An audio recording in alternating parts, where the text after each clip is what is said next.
गौरव शर्मा पूछ रहे हैं कि आईपीएस संदीप चौधरी के वर्क के बारे में बता दीजिए, आप बताने वाले थे। संदीप चौधरी जी के बारे में शायद आपने क्लास मिस कर दी, मैंने वहां डिस्कस किया है। तो बहुत से हमारे ऑफिसर्स हैं जिनके बारे में जानना बहुत जरूरी है। वो बेहतरीन कार्य करें, जब तक सिस्टम उनको निकलता नहीं तो वो बेहतर काम करते हैं। ये 2014 बैच के आईपीएस ऑफिसर यानी, और मात्र 10 सालों में 6 गैलेंट्री अवार्ड। तो इनकी जो पोस्टिंग होती है वो देश के सबसे संवेदनशील हिस्सों में होती है। माना जाता है कि ये एक जो लीनियर्स तैयार की जा रही है, खासतौर पर अजीत डोभाल साहब के द्वारा, अजीत डोभाल साहब बेहतरीन लीडर्स तैयार कर रहे हैं, तो उनके बाद इस देश की सुरक्षा की जिम्मेदारी संभाल सकते। व्यक्ति चला जाता है, जिम्मेदारियां रह जाती हैं, तो ये लीडरशिप का काम होता है। तो वो ऐसे बहुत से बेहतरीन ऑफिसर तैयार कर रहे हैं जो वाकई में बहुत ही शानदार, बहुत ही बेहतरीन है। तो अगर आप देखेंगे तो उसी लीनियज में इनका नाम आता है, और ये देश के सबसे संवेदनशील हिस्सों में ये जाते हैं पोस्टिंग पर। और इससे पहले भी उन्होंने बहुत से ऐसे नेटवर्क बस्ट किए, ऐसे बहुत से लोगों को न्यूट्रलाइज किया जो भारत के लिए बहुत बड़ा खतरा बन सके। बहुत संवेदनशील, इनको तो बहुत टारगेट पे हैं ये बहुत से लोगों के। और 6 गैलेंट्री अवार्ड, कोई मजाक बात नहीं है। बहुत ही तेज तर्रार ऑफिसर, बहुत ही शानदार ऑफिसर वहां पे पोस्ट होते हैं।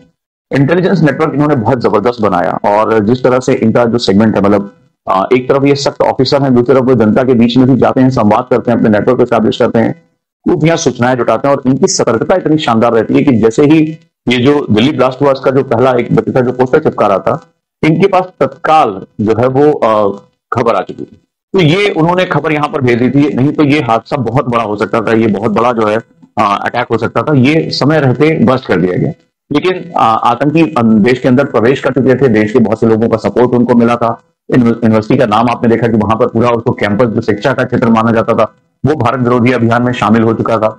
उसके पास बंकर मिले, ये बहुत बड़ी बात होती है कि भारत की राजधानी के जस्ट बगल में इतना बड़ा जो है वो सेटअप बना दिया गया। तो देश के दुश्मनों को बाहर से ज्यादा अपने अंदर के लोगों से खतरा। फिर भी समय रहते इन्होंने बहुत न्यूट्रलाइज किया, पैनिक सिचुएशन क्रिएट हुई, तब जाकर उन्होंने ये ब्लास्ट किया। तो संदीप चौधरी जी जैसे लोग, ऑफिसर्स जो हैं वो बेहतरीन काम के लिए जाने जाते हैं। गैलेंट्री अवार्ड किसी भी ऑफिसर के जो सीने पे तमगा लगता है, जो राष्ट्रपति से मिलता है, वो उनकी वीरता, शौर्य और अद्भुत कार्य के लिए मिलता है। ठीक है, तो वो गैलेंट्री अवार्ड किसी भी ऑफिसर के लिए, जैसे आप भी हैं, तो आपके लिए चाहे आर्मी ऑफिसर हैं, चाहे आप पुलिस ऑफिसर हैं, तो आपके लिए बहुत ही बड़ा जो है वो काम माना जाता है। ये अद्भुत शौर्य, अदम्य साहस के लिए दिया जाता है जब आप एक्स्ट्राऑर्डिनरी वर्क करते हैं। तो इन्होंने अपने जीवन में इतने एक्स्ट्राऑर्डिनरी वर्क किए कि 6 गैलेंट्री अवार्ड मिला, और वो भी मात्र 10 साल की सर्विस में। ये किसी भी ऑफिसर के लिए बहुत गर्व की बात होती है। और जिस तरह से उनकी सतर्कता, जमीन पर उनका नेटवर्क है, बिल्कुल जैसे अजीत डोभाल साहब जो है जमीन पर अपना नेटवर्क तैयार कर लेते हैं, सारी सूचनाएं इकट्ठा कर लेते हैं, और वो ये बताते हैं कि जो पुलिस ऑफिसर्स हैं, जो खुफिया एजेंसी के ऑफिसर्स हैं, उनके लिए सूचनाएं, इंटेलिजेंस कितनी इंपॉर्टेंट होती है। अगर ये इंटेलिजेंस हमारे पास पहले से हो तो हम प्रोएक्टिव मेजर्स ले सकते हैं, हम पहले से ही आने वाले खतरों को संभाल सकते हैं। तो ये नेटवर्क बनाने के लिए आपको बहुत स्तर तक सक्रिय रहना पड़ता है, बहुत बेहतरीन कार्य करना पड़ता है। तो ये सारे जो है वो बेहतरीन कार्य जो है वो हमारे सरफर्स पे आ रहे हैं। और वैसे भी अजीत डोभाल साहब को समझना चाहिए, एक मूवी आ रही है धुआंधार, तो आप उसको जरूर देखिएगा। किस तरीके से हमारे सेना के एक मेजर, जो कि इतने शानदार ऑफिसर, वो पाकिस्तान में जाते हैं और पाकिस्तान के 3 खूंखार लोग जो है, जो भारत के लिए बहुत बड़ा खतरा हो सकता है, और वो खूंखार मैं कह रहा हूं कि उस समय के वो सबसे खतरनाक लोग थे, जिनको जाकर उस नेटवर्क को बस्ट करने का काम करते हैं, वो मेजर जो है उनके बारे में जानिए। और वहां पर जो नाम आता है भारत के जेम्स बॉन्ड का, किस तरीके से वो उनको तैयार करते हैं, किस तरीके से उनको पाकिस्तान में लेकर जाते हैं, किस तरह से इम्प्लांट करते हैं।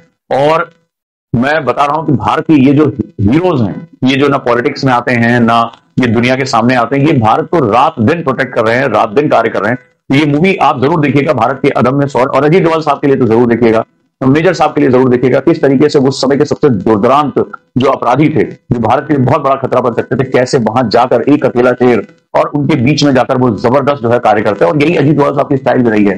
ये व्यक्ति इतने अदम्य साहस के लिए जाना जाता है। ऑपरेशन ब्लू स्टार में जो सारे अलगाववादी उनके बीच में घुस के, सारे आतंकियों के बीच में घुस के कैसे जाकर उनसे सरेंडर करवा देना, ये इस इंसान के जो है वो दिमाग का खेल है। सैल्यूट सर, हम बहुत भाग्यशाली है कि आपके एरा में हम जी रहे हैं, और आपसे बहुत कुछ सीखने को मिल रहा है। और इसमें कोई डाउट नहीं होना चाहिए कि ऐसे हीरो जो है वो राष्ट्र का निर्माण करते हैं। और ये आपके लिए भी बहुत इंपॉर्टेंट है, क्योंकि आपको भी इस तरह का हीरो बनने का वक्त है, मौका है, और आप भी वो बन सकते हैं। ये कोई बहुत विशिष्ट लोग नहीं है। अजीत डोभाल साहब को सिक्स पैक ऐप लेके नहीं घूम रहे हैं, लंबी चौड़ी हीमैन जैसी बॉडी नहीं, कुछ नहीं है, लेकिन वो दिमाग, जज्बा, जुनून, वो जो फायर है, वही सबसे बड़ा जो है वो कार्य है। और ये जिस इंसान के अंदर होता है कि उनको ये पता होता है मेरा मकसद क्या है, और इस मकसद के लिए मुझे अपना सब कुछ झोंक देना है, फिर वहां पर सारी बाधाएं खत्म हो जाती है। इन्होंने लगभग ऐसे काम किए जो लगभग असंभव है, और ऐसे बहुत से ऑफिसर्स रहे हैं। और इनकी जो सबसे खास बात है, सिर्फ वो व्यक्तिगत काम करना नहीं था, वो भारत के लिए नेटवर्क स्टैब्लिश करना, ऐसे ऑफिसर को चुन चुन कर लेकर आना जिनके अंदर टैलेंट है, फायर है, देश प्रेम है, जो अभी भी सिस्टम के द्वारा जो है बिगाड़े नहीं गए हैं, जिनके मन में ऐसा कोई लालच नहीं है और भारत के दुश्मनों को न्यूट्रलाइज करने की उनके अंदर अदम्य साहस है,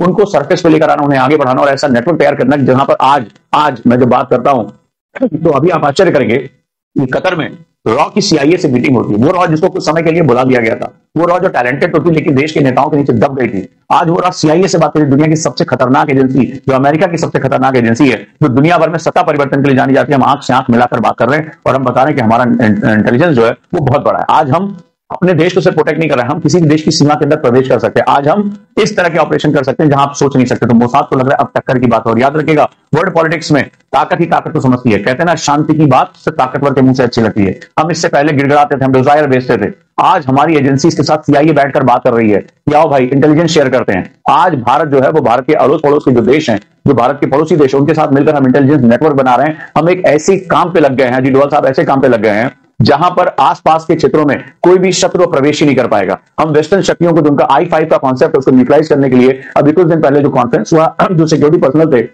वहां पर जो कॉन्सेप्ट हुआ है, उन्होंने एक जोड़ा है दो लोगों को, वो अद्भुत है कि अब हम इंटेलिजेंस के मामले में खुद पर डिपेंडेंट हो रहे हैं, खुद पर जो है वो अपना जो है ताकत बना रहे हैं। और जब अमेरिका को समझ में आया कि अब एशिया में ISI यानी पाकिस्तान के साथ काम नहीं करने की जरूरत है, अब भारत जो है वो अपनी ताकत को पहचान गया है, वो जो है वो डिफेंस और इंटेलिजेंस में भी आत्मनिर्भर होता चला जा रहा है। सीआईए मीटिंग करती है RNW के साथ, तो ये एक बहुत बड़ा एक जो है कदम है, ये कोई मामूली बात नहीं है। नहीं तो उत्पाद करने के लिए उसको एशिया में ISI मिला था, लेकिन हमने बता दिया कि अब कहीं पर भी हो, कहीं भी हो, भारत अब जो है वो अपनी जो पॉलिसीज है उसको चेंज करती है। जो शर्म था, जो हमारे ऊपर आवरण था, जो हमारे ऊपर एक फिलोसफिकल जो चीजें डाल दी गई थी, भारत ने कहा अब हम इससे आगे जा रहे हैं, इससे बेहतर करेंगे और अब दुनिया भर की शक्तियां भारत के साथ एक मंच पर बैठने को तैयार होती है। यही बहुत इंपॉर्टेंट सेगमेंट होता है। जब आप अपनी ताकत को पहचान जाते हो और अपनी ताकत पे काम करते हो, दुनिया पर सम्मान करती है। ये बात आपके लिए भी उतनी ही सही है कि आप जब हर समय घबराते हो मेरा होगा नहीं होगा, तो दुनिया भी आप पे डाउट करती है। आप जब भी बात करें, अपने मुंह से बात करें, हाँ भाई मेरा सिलेक्शन होगा, पर्पस है आपके पास कि मुझे कुछ बड़ा करना है, कुछ नया करना है। आपका उद्देश्य सिर्फ एग्जाम को क्रैक करना नहीं होना चाहिए, इतनी छोटी सोच नहीं रखनी है।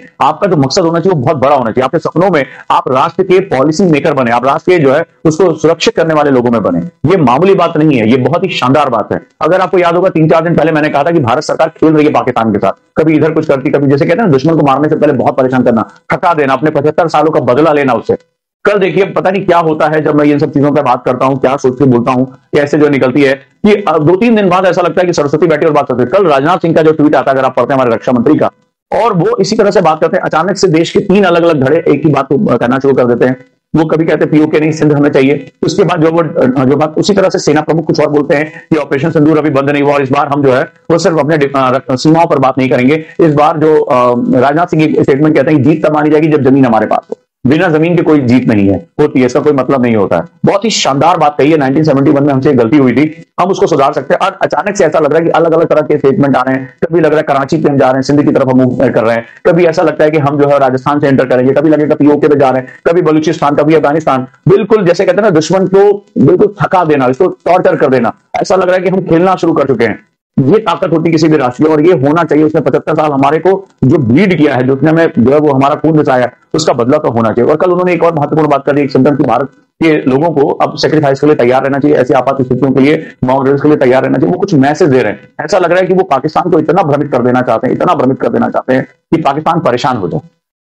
तो ये जो बहुत ही शानदार, अभी कल शाम की एक अलग ट्वीट आई है जहां पर वो भारत के नागरिकों को कह रहे हैं कि आप लोगों को इमोशनली तैयार रहना चाहिए, और तो कोई मैसेज देने की कोशिश कर रहे हैं। तो लास्ट टाइम जब इस तरह का मैसेज आया था तो ऑपरेशन सिंदूर हुआ था। तो ये चीजें आपको समझनी होंगी, ये चीजें जाननी होंगी कि क्या चल रहा है, कैसे चल रहा है। और यही राष्ट्र की ताकत है जब इंटेलिजेंस, डिफेंस, इकोनॉमी। कल ही एक न्यूज आती है कि भारत की जो इकोनॉमी है वो GDP 8.2% से ऊपर भाग रही है, और पूरी दुनिया में ये चर्चा चल रही है भाई, जिसको आपने डेड इकोनॉमी कहा अमेरिका ने, भारत के कुछ नेताओं ने बोलना शुरू किया, जो अमेरिका बोलेगा वो हम बोलेंगे, जो जीजा जी बोलेंगे वही मैं करूंगा। इस तरह के जो है कई लोग हैं जो बोलते रहते हैं। तो अगर आप देखेंगे कल भारत की इकोनॉमी जो है वो GDP ग्रोथ जबरदस्त तरीके से दुनिया की सबसे टॉप GDP ग्रोथ में कन्वर्ट हो गया। इस समय पूरी दुनिया में किसी कंट्री की GDP ग्रोथ 8 के आसपास नहीं है। सिर्फ भारत एक ऐसा देश है जहां पर 8.2% के ऊपर हम GDP को लेकर चल रहे हैं। ये भारत के फंडामेंटल्स को बता रहा है कि भारत किस तरीके से अपना जो है वो परिवर्तन करने के लिए तैयार हो चुका है। हालांकि भारत के सामने अभी बहुत सी समस्याएं हैं, लेकिन उन समस्याओं से निपटने के लिए सिर्फ सरकार नहीं, अब सिविल सोसाइटी और लोगों को भी इसमें लगना पड़ेगा। और ये बहुत ही महत्वपूर्ण कॉन्सेप्ट है। उम्मीद करता हूं कि ये चीजें आपको समझ में आएंगी कि राष्ट्र सिर्फ सरकारों से नहीं बनता, लोग भी इसमें शामिल होते हैं। हमारी भी अपनी जिम्मेदारियां हैं। जब हम कूड़ा फेंकते हैं, जब हम गाड़ियों को छोटी छोटी जगहों पे जाने के लिए हम लग्जरी गाड़ियां निकाल लेते हैं, हम जो है ट्रैफिक सिग्नल पे गाड़ियों को ऑन रखने की जिम्मेदारी हमारी भी है। हर बात के लिए सरकार पॉलिसी नहीं बना सकती है, और राष्ट्र में राष्ट्र निर्माण की भावना के लिए इससे अच्छा वक्त नहीं है। और आपको भी समझना पड़ेगा, इससे अच्छा समय आपको नहीं मिलेगा जब आप विकसित भारत के सपने के लिए आप खुद को तैयार कर सकते हैं, ये आपके आईएएस आईपीएस बनने का सबसे बड़ा सपना, सबसे महत्वपूर्ण ड्रीम होना चाहिए। तो याद कर लीजिएगा इसको, ये आपका मोटिवेशन होना चाहिए। सिर्फ एग्जाम क्रैक करना है, ये आपका मोटिवेशन नहीं होना चाहिए। आपका मोटिवेशन होना चाहिए कि विकसित भारत को बनने में मेरा योगदान क्या होगा, एक ऑफिसर के रूप में मैं जहां भी जाऊंगा वो क्या काम करूंगा। अगर आप इस बात को एनालाइज करते हैं, अगर इस बात को सोचते हैं, तो शायद आपका मोटिवेशन, आपका जो बर्निंग डिजायर होगा वो अनंत हो जाएगा और आप अपने सपनों तक हर हालत में पहुंचेंगे।